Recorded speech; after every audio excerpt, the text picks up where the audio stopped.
Okay, so here we go. We're going to get into permutations, combinations, and the binomial theorem. But the first thing that we need to do is we need to get into something that's called the fundamental counting principle. Oh, baby. We are going to put the fun back into fundamental. So the fundamental counting principle states that if a task can be performed A ways and a second task can be performed in B ways, then the two tasks can be performed in A times B ways. And what I'm going to do is I'm just going to scan down to this right here, and we'll look at this to sort of talk about what's going on, and then I'll go back up and we'll look at it a bit more specifically. So let's say you're standing in line at your school cafeteria and you are plagued by the question of they offer sandwiches with fillings of ham, salami, cheese, or eggs on white, whole wheat, or rye bread.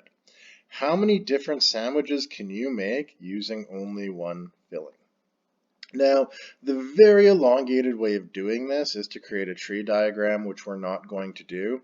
But as you see right here, what you have is you have your type of sandwich. And for your type of sandwich, you can either have ham, salami, so we have ham here, then salami, cheese, and so on and so forth. Then, for every one of those fillings, if you get a salami sandwich, then you can have white, whole wheat, or rye bread. If you get a ham sandwich, you can have white, whole wheat, or rye bread. So for every filling that you've picked, or for every filling that you can choose three types of bread. So we have 1, 2, 3, 4 fillings, and 1, 2, 3 breads. So I could just say, well, we have 4 times 3, which equals 12 choices.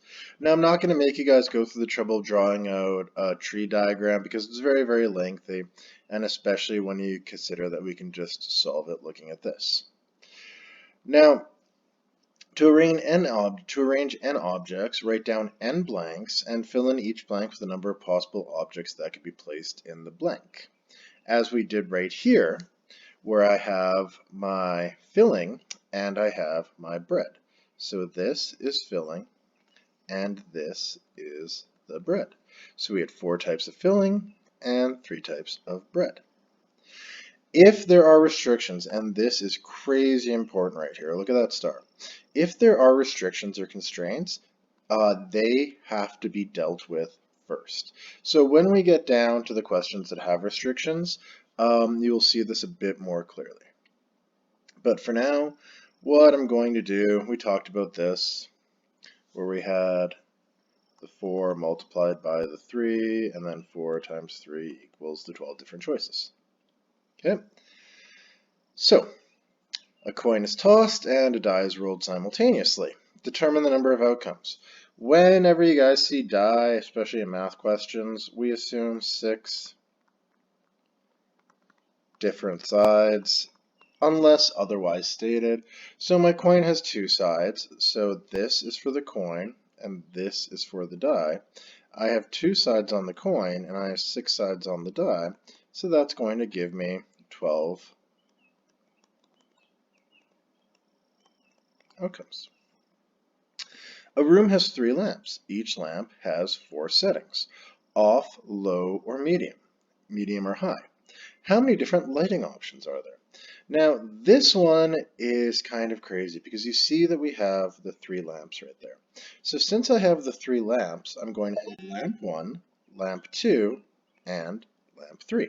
My 3 different lamps: L1, L2, L3. And each one of these lamps has 4 settings. So I go 4, 4, and 4, and I multiply these together. So that gives me 4 to the power 3 as well, which is 4 cubed, and that's going to give me an answer of 64. So we have 64 options in this case. A toy manufacturer makes a wooden toy in 3 parts. Part 1 is red, white, blue, or pink. Part 2 is orange, purple, or black. And part 3 may be yellow or green. Now again, we're not going to bother with the tree diagram right here because it just turns out to be a lengthy process. Like I'd have the red, and then my red can branch out into orange, purple, or black, and then each one of those can branch out into yellow or green. So I'm not going to take you guys through that. This is just sort of one branch that I've shown you. Fundamental counting principle, we have part 1, part 2, and part 3. Part 1, there's 4 options. Part 2, there's 3 options. And part 3, there's 2 options. So I go 4 times 3, which is 12, times 2, which is 24.